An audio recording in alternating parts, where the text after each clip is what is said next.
You know, inside our bodies, there's this constant, invisible war going on against all sorts of microscopic invaders. But here's the thing, not all enemies are built the same.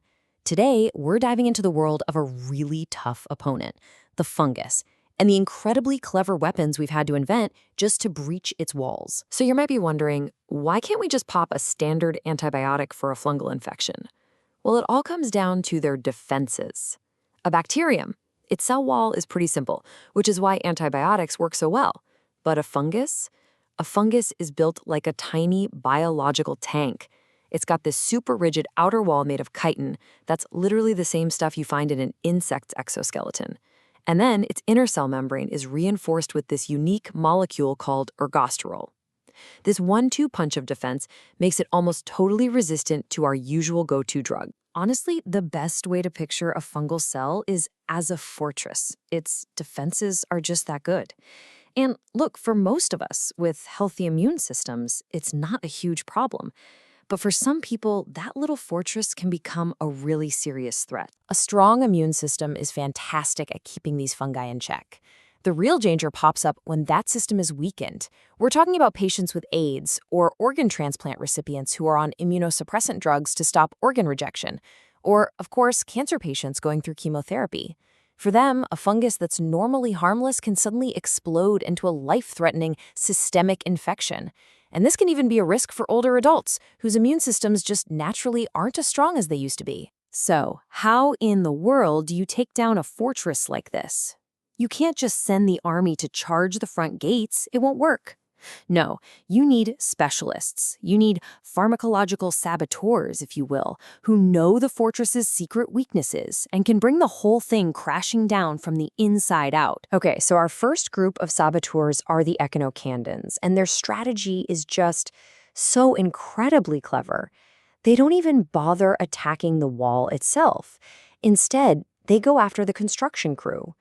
They block a process called glucan synthesis, which is what the fungus absolutely needs to build and repair its chitin wall. And the result? It's just brilliant. If you stop the workers from laying down new bricks and mortar, the fortress wall just can't hold up. It gets weak, it becomes unstable, and pretty soon it just crumbles.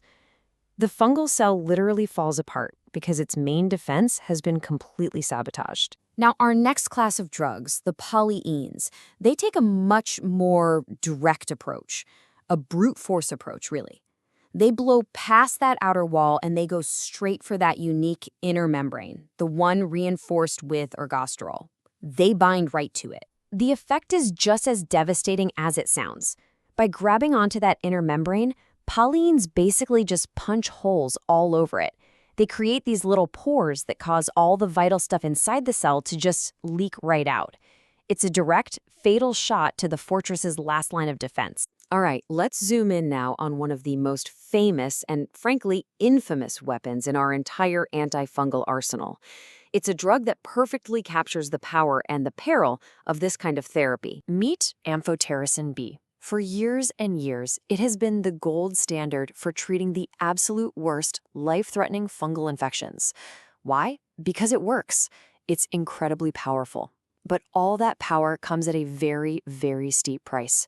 It's also incredibly toxic to the patient. The body's reaction to amphotericin B can be, well, pretty violent. It's common for patients to experience this intense flushing, a sudden high fever with shaking chills and a splitting headache. And it can even get more serious with rapid breathing, dizziness, and a scary drop in blood pressure. It's a brutal reminder of just how potent this stuff is. And get this, these reactions hit fast. We're not talking about something that happens days later. They typically kick in just 1 to 3 hours after the infusion starts. That rapid onset means the medical team has to be watching like a hawk. Constantly. So this is where medical strategy gets really fascinating. Instead of just waiting for these awful side effects to happen and then reacting, healthcare teams get out ahead of the problem. About 30 to 60 minutes before they even give the amphotericin B, they pre-treat the patient with a sort of cocktail. Things like acetaminophen, an antihistamine like diphenhydramine, and maybe even a corticosteroid to proactively shut down that massive inflammatory response before it even starts. This whole idea, this careful, proactive management, isn't just for amphotericin B. It really shines a light on the central truth of all antifungal therapy.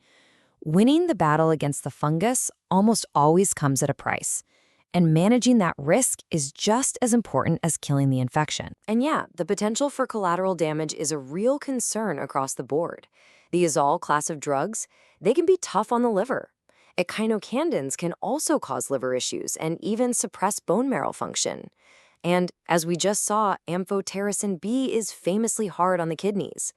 This is exactly why monitoring organ function isn't just a suggestion. It is absolutely 100% non-negotiable. In fact, before even a single drop of these powerful drugs is given, there's this whole pre-flight checklist that has to be done. You assess the patient's history for any liver or kidney problems, you get baseline data on their physical state, you culture the infection to know exactly what you're fighting, and critically, you order lab tests to get a snapshot of how their organs are doing before you even start the treatment. So really, when you boil it all down, that's the crucial point. Treating a serious fungal infection is this high-wire balancing act. You need a weapon that's potent enough to smash through the fortress walls, but you have to do it while carefully managing the fallout to protect the very person you're trying to save. And that leaves us with this one big, looming question for the future.